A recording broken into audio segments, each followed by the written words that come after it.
आज सुनो अर्जुन के घमंड की कहानी। कुरुक्षेत्र के मैदान में धूल और लहू का संगम हो रहा था।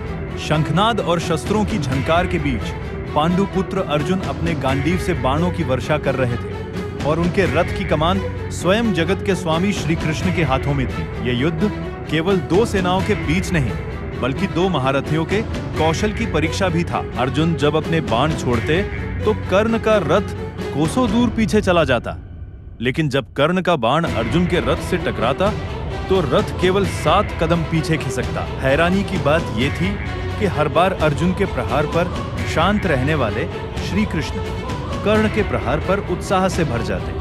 वे बार बार कहते, वाह कर्ण, क्या अद्भुत वीरता है, कितना महान योद्धा है ये कर्ण। अर्जुन के मन में धीरे धीरे विक्षोभ की लहरें उठने लगी। वे सोचने लगे कि उनके बाणों से कर्ण का रथ मीलों पीछे जा रहा है, फिर भी माधव उनकी प्रशंसा नहीं कर रहे। अंततः जिज्ञासा और थोड़े अहंकार के वशीभूत होकर अर्जुन बोल पड़े, हे वासुदेव, ये कैसा पक्षपात है। मेरे पराक्रम ने कर्ण को असहाय कर दिया है, फिर भी आप उस योद्धा की वाहवाही कर रहे हैं जिसने मेरे रथ को मात्र 7 कदम पीछे धकेला है। क्या मेरा पुरुषार्थ आपको दिखाई नहीं देता? श्री कृष्ण मंद मंद मुस्कुराए और अर्जुन की ओर मुड़कर बोले, पार्थ, तुम अपनी शक्ति के मद में सत्य को देख नहीं पा रहे हो। तुम जानते हो तुम्हारा रथ साधारण नहीं है। इस रथ की ध्वजा पर स्वयं महावीर हनुमान विराजमान है और इसका सारथी स्वयं मैं विष्णु का अवतार हूँ। यदि हम दोनों का भार इस रथ पर ना होता तो कर्ण के एक ही बाण से तुम्हारा यह रथ ब्रह्मांड के किसी अज्ञात कोने में जा गिरता और इसका अस्तित्व तक शेष न रहता। उस महाबली कर्ण की शक्ति का अनुमान लगाओ, जो हम दोनों के होने के बावजूद इस रथ को 7 कदम पीछे धकेलने का सामर्थ्य रखता है। श्री कृष्ण की बात सुनकर अर्जुन का सिर ग्लानि से झुक गया।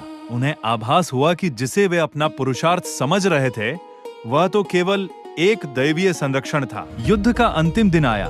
प्रतिदिन की परंपरा ये थी कि युद्ध समाप्त होने पर पहले श्री कृष्ण उतरते और फिर एक सम्मानजनक सारथी की तरह अर्जुन को उतारते।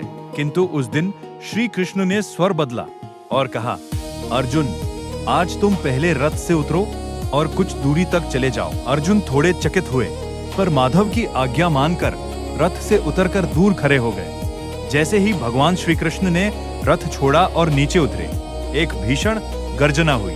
देखते ही देखते अर्जुन का विशाल रथ, उसके अश्व और ध्वजा धू कर जलने लगे और क्षण भर में राख के ढेर में बदल गए। अर्जुन अवाक रह गए। उन्होंने कांपते स्वर में पूछा, केशव, ये क्या हुआ? सुरक्षित खड़ा रथ अचानक भस्म कैसे हो गया? श्री कृष्ण ने अर्जुन के कंधे पर हाथ रखा और गंभीर स्वर में कहा, हे कुंती पुत्र, तुम्हारा ये रथ तो बहुत पहले ही भीष्म, द्रोण, कृपाचार्य और कर्ण के घातक दिव्यास्त्रों की अग्नि में भस्म हो चुका था। ये तो केवल मेरा संकल्प था जिसने इसे अब तक जीवित रखा था ताकि तुम अपना युद्ध पूरा कर सको। जैसे ही मेरा और हनुमान का साथ हटा, प्रकृति ने अपना काम कर दिया।